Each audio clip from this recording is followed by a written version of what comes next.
एक वह समय था जब चिट्ठियों में अपनों का प्रेम, गांव की मीठी सुगंध और मधुर स्मृतियां भरी रहती थी। जब भी इन पत्रों को पढ़ते तो बातें और यादें दोनों ही हृदय को आनंद से भर देती थीं। लेकिन बीते कुछ सालों में मोबाइल के चलन और सोशल मीडिया की वजह से चिट्ठी को लोग एक तरह से भूल गए हैं।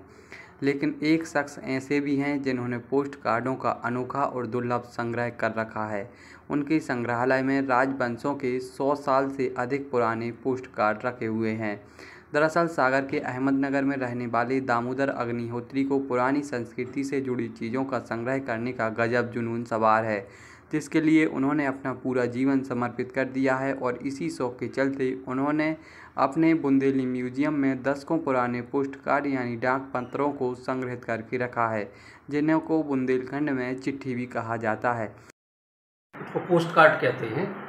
तो ये हमारे पास 1899 से डाक पत्र हैं। कुछ हमारे यहाँ सब रखे हुए हैं कि वो डिस्प्ले के लिए यहाँ पूरी पर्याप्त जगह नहीं है।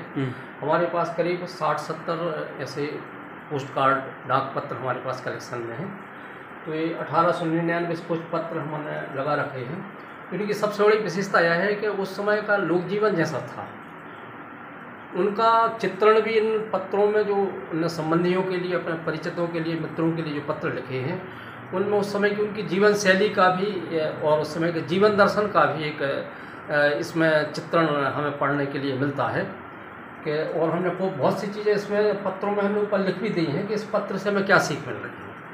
जैसे किसी एक में लिखा है कि बड़ों के प्रति आदर और अपनी गलती स्वीकार करने की सीख। तो इसमें ऐसा लिखा गया है कि हमसे लग रहा है कि हमसे कुछ गलती हो गई हो और कुछ ऐसी गलती हो तो आप बताइएगा, यदि कुछ हमारी गलती है तो हम उसमें सुधार करेंगे। तो ऐसे विभिन्न पत्रों में जो है सामाजिक प्रेम और भाईचारे की सीख, प्रकृति प्रेम और संयुक्त परिवार परंपरा की सीख, तो ऐसे विविध प्रकार के पत्रों में, विभिन्न पत्रों में जो है इस तरह की हमें एक प्रेरक सीख भी इन पत्रों के माध्यम से मिल रही है। तो ये कलेक्शन भी आप यहाँ देख सकते हैं।